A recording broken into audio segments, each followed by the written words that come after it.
জীৱনৰ আকাশতে ইন্দ্ৰধনু গঢ়ি মোৰ জীৱনৰ আকাশতে ইন্দ্ৰধনু।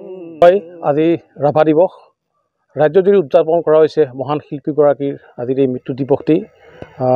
সমান্তৰালভাৱে ঢেকীয়াজুলিতো বিভিন্ন অনুষ্ঠান প্ৰতিষ্ঠানে উদযাপন কৰিছে ৰাভা দিৱস। আজি মই ND24 দৰ্শকসকলক দেখাবলৈ বিচাৰিছোঁ এটা সম্পূৰ্ণ ব্যতিক্ৰমী এটা দৃশ্য। এই সময়ত নৱপ্ৰজন্মই মহান শিল্পীসকলৰ বা জ্যোতিপ্ৰসাদ আগৰৱালাই হওক, বিষ্ণুপ্ৰসাদ ৰাভাই হওক বা ভূপেন হাজৰিকাই হওক, তেখেতসকলৰ যি অৱদান বা তেখেতসকলৰ অৱদানৰ প্ৰতি পাহৰি গৈছে বা তেখেতসকলক সন্মান জনাবলৈ যি সময়ত নৱপ্ৰজন্মই আচলতে পাহৰি গৈছে, ঠিক তেনে সময়তে ঢেকীয়াজুলিৰ বিপিন কোচ নামৰ এগৰাকী চহা খেতিয়কে দেখুৱাইছে এক আদৰ্শ। যিগৰাকী খেতিয়ক বিপিন কোচে আচলতে নিজাববীয়াকৈ প্ৰতিগৰাকী শিল্পীক তেওঁ প্ৰতি বছৰে এনেধৰণে তেওঁ শ্ৰদ্ধা জনাই আহিছে।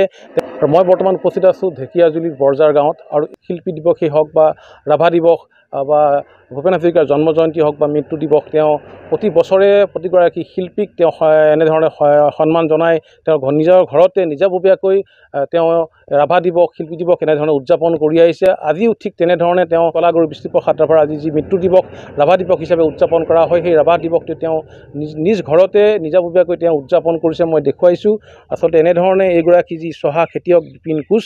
আৰু সেই বিপিন কোচে আচলতে যি 1985 চনত আচলতে ৰেডিঅ' চেণ্টাৰৰ এটা অনুষ্ঠান তেওঁ শুনি তেওঁ আচলতে অনুপ্ৰাণিত হৈছিল। আৰু এই অনুপ্ৰাণিত হোৱাৰ পিছত এইগৰাকী ব্যক্তিয়ে আচলতে প্ৰতি বছৰে প্ৰতিগৰাকী শিল্পীক তেওঁ এনেধৰণে সন্মান জনাই আহিছে।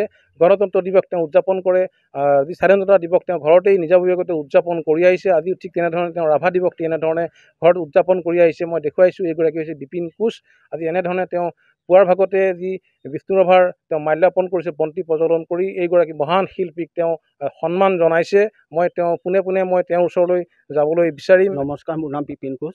আজি ক'বলৈ হ'লে মই এই অনুষ্ঠানটো 85 চনৰ পৰাই অনাতাঁৰ কেন্দ্ৰ মই শুনি নিজকে অনুপ্ৰাণিত হৈ এই 1990 চনৰ পৰাই মই এই অনুষ্ঠানটো কোনো ক'ব নোৱাৰাকৈ মই এককভাৱে মানি আহিছোঁ।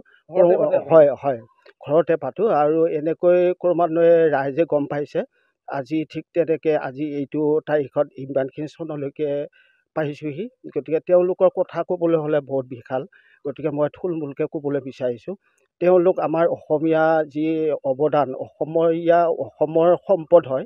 তেওঁলোক পিছত বুজি পালোঁ যে আমাৰ ইমানখিনি যেন আমাৰ সম্পদ তেওঁলোকে গঢ়ি থৈ গৈছে। গতিকে সেই নকৈ নোৱাৰিলোঁ। তেওঁলোক কেইবাগৰাকীও আছে, জ্যোতিপ্ৰসাদ আগৰৱালা, ৰূপ কোঁৱৰ, আকৌ এই কলাগুৰু বিষ্ণুপ্ৰসাদ ৰাভা, চিৰসুন্দৰৰ পূজাৰী। আজি মই ক'বলৈ লাগিব আমাৰ হিয়াৰামতো ডক্টৰ ভূপেন হাজৰিকা, তেখেত জন্ম মৃত্যু মই এনেকৈ পালি আহিছোঁ। আজি তাৰিখত এইখিনি কৰিব পাই নিজকে ধন্য মানিছোঁ। বৰ বেছি বহলাই কৰিব পৰা নাই, এইখিনি অনুষ্টুপীয়াকৈ কৰিছোঁ। যিহেতু তেওঁ কৃষ্টিৰ সাধক, অকল সাধকেই নহয়, তেওঁ বিভিন্ন দিশত আছিল। অসমীয়া জাতিৰ হৈ তেওঁ যিখিনি অৱদান দি থৈ গৈছে, আজি নতুন প্ৰজন্মই হয়তো জানাটো বৰ দৰকাৰী হয়। নতুন প্ৰজন্মই পাহৰিবলৈ ধৰিছে। হয়, নতুন প্ৰজন্মই পাহৰিব ধৰিছে। গতিকে সেইগৰাকী শিল্পীৰ প্ৰতি শ্ৰদ্ধা এনেকৈ ৰাখিব লাগিব, আমিয়ে জীয়াই ৰাখিব লাগিব। মোৰ লগত স্থানীয় লোক আছে, মই জানিব বিচাৰিম। দাদাই আজি বহুত বছৰ ধৰি এনেধৰণে কৰি আহিছে, তেওঁ কিমান চনৰ পৰা বা কিমান দিনৰ পৰা কৰি আছে, কি ক'ব? আচলতে মোৰ শ্ৰদ্ধাস্পদ দাদা বিপিন কোচ, তেখেতক আমি সৰুৰে পৰাই দেখি আহিছোঁ। এই বাটেৰে আমি অহা যোৱা কৰিলে দেখা পাওঁ এককভাৱেই অতি কষ্টৰে তেখেতে চহা এজন খেতিয়ক হয়।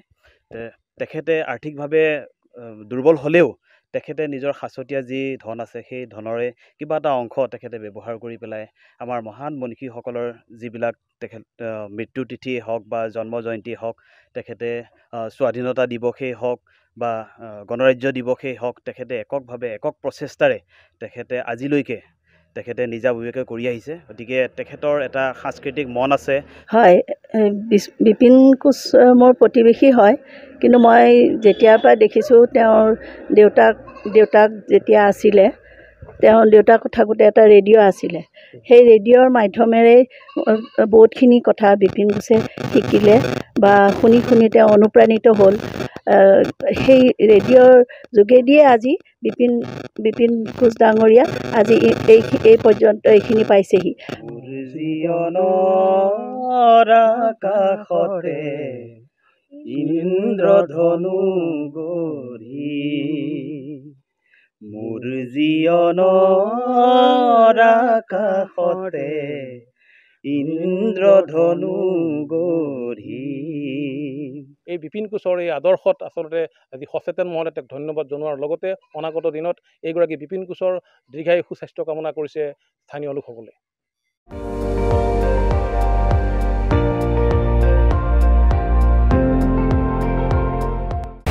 আপুনি চাই আছে ND24, সৰ্বশ্ৰেষ্ঠ নহয় সৰ্বোত্তমৰ দৌৰত।